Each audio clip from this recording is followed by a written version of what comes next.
السلام علیکم ورحمۃ اللہ وبرکاتہ۔ محترم و مکرم سامعین گرامی،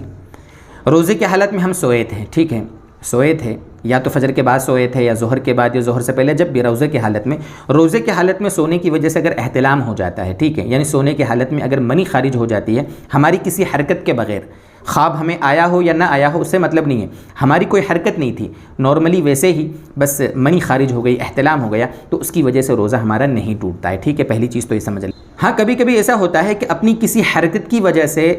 منی خارج ہوئی ہے، اپنی حرکت کی وجہ سے احتلام ہوا، جیسے مان لو بیوی سے دل لگی کر رہے تھے اور احتلام ہو گیا، ٹھیک ہے، یا اپنے ہاتھ کا کسی نے استعمال کیا اور اس کی وجہ سے اس کو احتلام ہوا ہے، منی خارج ہوئی ہے، تو اس صورت میں روزہ ٹوٹ جائے گا، ٹھیک ہے۔ اس لیے ہم خاص طور سے وہ نوجوان جن کی نئی نئی شادیاں ہوتی ہیں نا، نئے نئے جوڑے جو ہوتے ہیں، ان کو ہم کہتے ہیں کہ روزے کی حالت میں اپنی بیوی سے تھوڑا دور ہی رہیں۔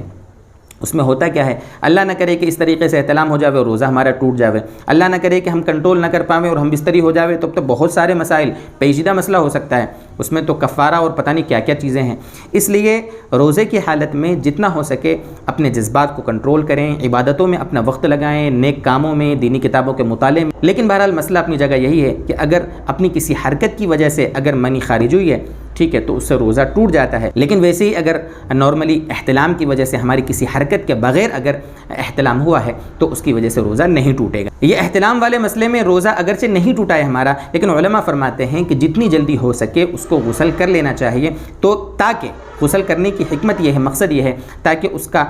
جو روزہ ہے وہ پاکی کی حالت میں زیادہ گزرے، ناپاکی کی حالت میں کم گزرے۔ ایسا نہیں کہ دن میں 10 بجے مان لو ہماری آنکھ کھلی، احتلام ہو گیا تو اور ہم ظہر سے پہلے نہا رہے ہیں اور 3-4 گھنٹے ناپاکی میں گزار دیے، تو یہ ناپاکی میں گزارنا اچھا نہیں ہے۔ روزہ بڑی عبادت ہے، روزہ فرض ہے، ایک عبادت ہے، تو روزے کی عبادت کو ناپاکی کی حالت میں پورا کرنا یہ شریعت میں پسندیدہ نہیں ہے۔ اللہ تعالیٰ یہ باتیں ہمیں سمجھائے، عمل کی توفیق عطا فرمائے۔